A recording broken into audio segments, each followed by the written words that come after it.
You're watching Scorching and Swearing with your host, Brandon Swear. What's going on? Welcome on into another amazing episode of Scorching and Swearing. Up tonight, I have a very special and unique item on deck. Some of y'all might be familiar with this brand. This is Liquid Death. This one in particular is the Deathberry Inferno. I was gifted this one recently at the North Texas Hot Sauce Fest. And so looking forward to checking it out. Not a water that I typically drink. In abnormal fashion, we're going to read the ingredients first because this is not something I'm actually giving a hardcore review on by any stretch. This is just simply trying it and letting everyone know what I think about it. Ingredients are carbonated water, agave nectar, citric acid, natural flavoring, which is strawberry, lime, and ghost pepper, and then there's stevia leaf extract. Now, first thing that I'll say is you can't even see it. It's like everything's printed black on black, and there's just an ever so slightly different hue to that, varying color of black there. So hard to read, hard to see. That's my biggest issue with what's going on there.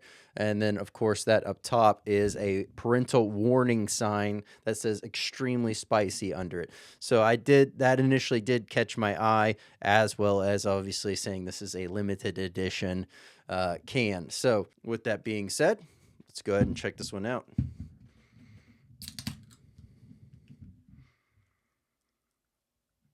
Aromatically, smells great. Without trying it, I'm not super sold on the idea, but let's see if this has any detectable ghost pepper taste or any kind of heat. Since it's just saying it's naturally flavored, I'm going to go ahead and assume that there's probably no heat in this.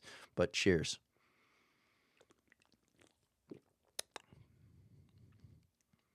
The strawberry and the lime are having a hard time. They're clashing right now in this can. It's very much almost like a sour nature because of the lime and the strawberry in there. The strawberry is wanting to be overly sweet. The citrus is wanting to be overly, obviously, citrus forward. And those two together aren't really working out so well in this. From a ghost pepper standpoint,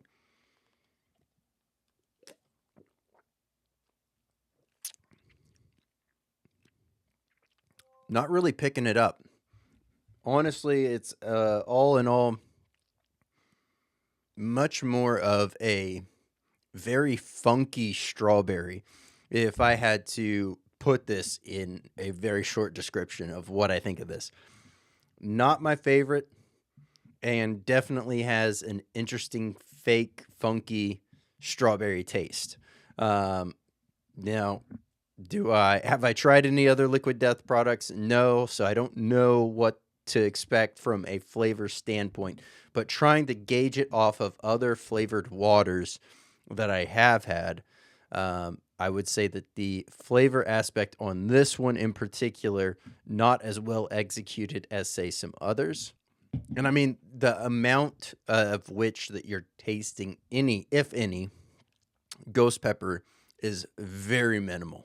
I mean, to someone that's not a chili head trying this, you're probably not going to even notice this. You could hand this can to somebody and they would just be like completely dumbfounded at the fact that there's ghost pepper in this. I don't know if this is one that would be worth your time to, rush out, pick up, so on. Now, for a collector's standpoint, if you have a wall of spicy memorabilia that you want to have and you want to add this to it because you like the Liquid Death and you like the overall limited edition collaboration aspect, cool. I can definitely see that being a thing, but from an enjoyment standpoint, not my favorite. I personally prefer grabbing a normal sparkling water or some kind of carbonated beverage like that and putting tincture in there to really add that flavor, add that heat. Now, a lot of that is different type of pepper forward tinctures. Majority of time that I'll use in those. Once again, this is the Deathberry Inferno from Liquid Death. I'm Brandon Swear, everything from the world of hot. This has been Scorching and Swearing. This has been Scorching and Swearing with your host, Brandon Swear.